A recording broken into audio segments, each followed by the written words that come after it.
महोदय, हम देशभक्ति और देश प्रेम के बारे में भी बहुधा बात किया करते हैं और बहुत बार ऐसा होता है कि तथाकथित देशभक्त बड़ा अशोभनीय काम कर बैठते हैं।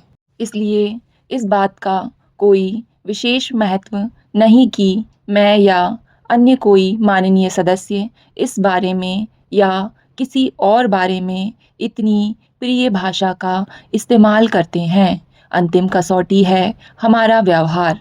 यह कसौटी हमारे अनुभवों और प्रयत्नों की आग है। हम अब बहुत सी अपनी परीक्षाओं में से निकले हैं और उससे हमें लाभ हुआ है।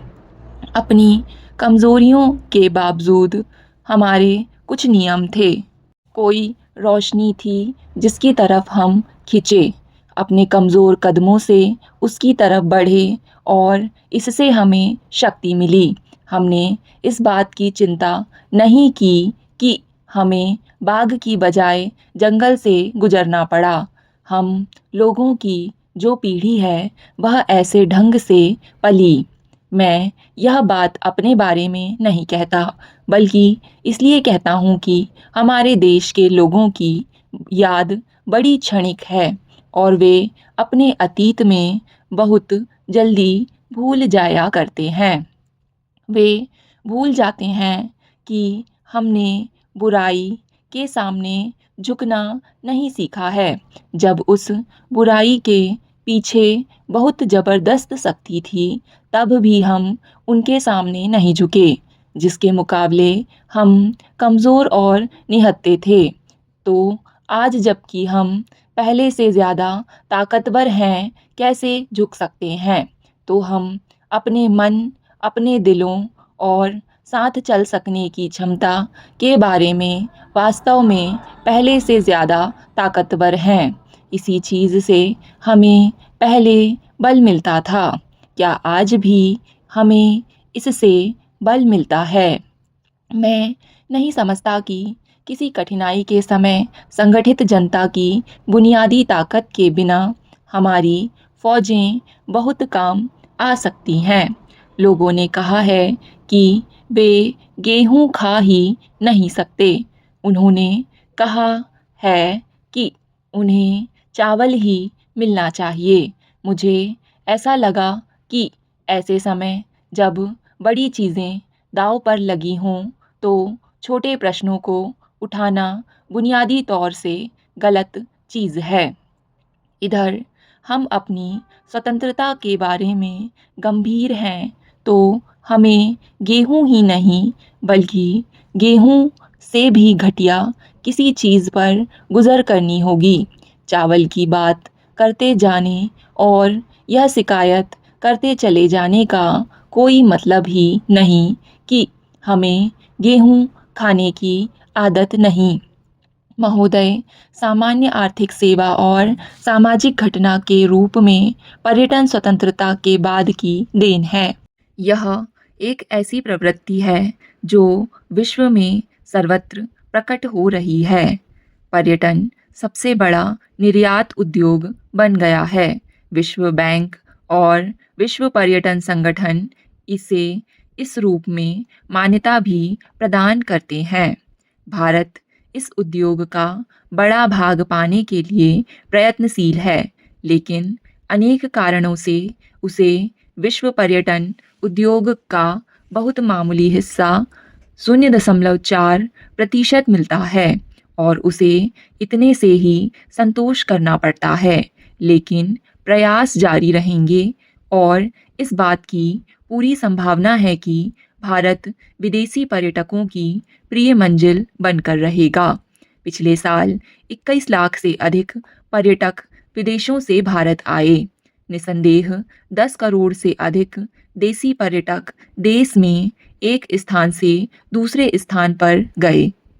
इस बात को अब सभी स्वीकार करते हैं कि पर्यटन विदेशी मुद्रा अर्जित करने वाला देश का सबसे बड़ा साधन है। पर्यटन से विदेशी मुद्रा अर्जित करने में विदेशी मुद्रा खर्च नहीं करनी पड़ती। अपने गुणक प्रभाव के कारण पर्यटन किसी अन्य उद्योग की अपेक्षा अधिक तेजी से और कम खर्च में रोजगार के अधिक अवसर उत्पन्न करता है। रोजगार के अधिक अवसर हमारी सर्वोच्च राष्ट्रीय प्राथमिकता है। आर्थिक सुधारों ने विदेशी पूंजी निवेश के अवसर प्रदान कर दिए हैं। इसी के साथ अंतर्राष्ट्रीय विमान सेवाओं द्वारा नई उड़ानें शुरू करने और पर्यटन सुविधाओं में सुधार के कारण देश में पर्यटकों का आगमन बढ़ेगा।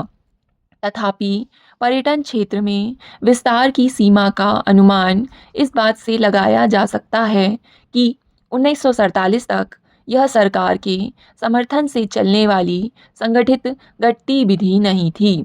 कुछ विदेशी छुट्टी बिताने या ताजमहल देखने के लिए लोग भारत आते थे।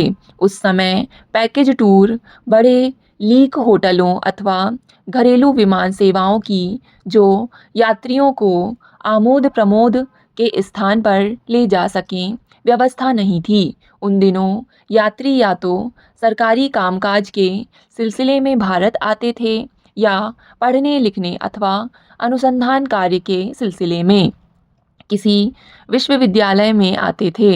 घरेलू यात्री मुख्य रूप से तीर्थाटन या परिवार के सदस्यों से मिलने या शादी ब्याह आदि के लिए यात्रा करते थे। छुट्टी पर बाहर जाने के विचार ने अभी जड़ें नहीं पकड़ी थीं। पहले सभी प्रांतों में प्रशासन गर्मी के दिनों में पहाड़ों पर चला जाता था। स्वाभाविक है और हम ज़्यादा से ज़्यादा समर्थन चाहते हैं। यह समर्थन मीठे शब्दों का ना हो बल्कि अक्लमंदी और समझदारी का समर्थन हो, वास्तविक समर्थन हो।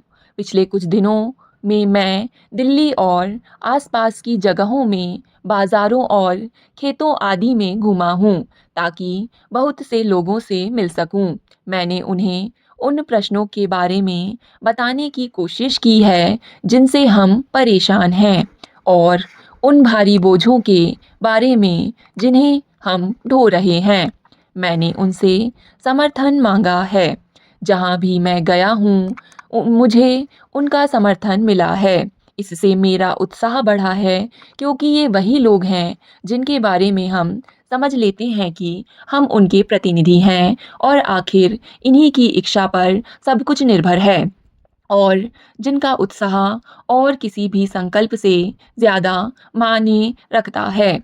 मैं अपने में या अपनी सरकार में या अपने देश में कोई विशेषता होने का दावा नहीं करता और जो इस तरह के दावे करते हैं उनके बारे में भी मुझे शक होता है। अपने बारे में बड़ी बड़ी बातें करने की आदत डालना सरल है, लेकिन हम जानते हैं कि कभी कभी पतित आदमियों के मुंह में जाकर अच्छे से अच्छे शब्दों के भी कोई अर्थ नहीं होते। डिक्टेशन पसंद आए तो वीडियो को लाइक तथा चैनल को सब्सक्राइब ज़रूर करें। धन्यवाद।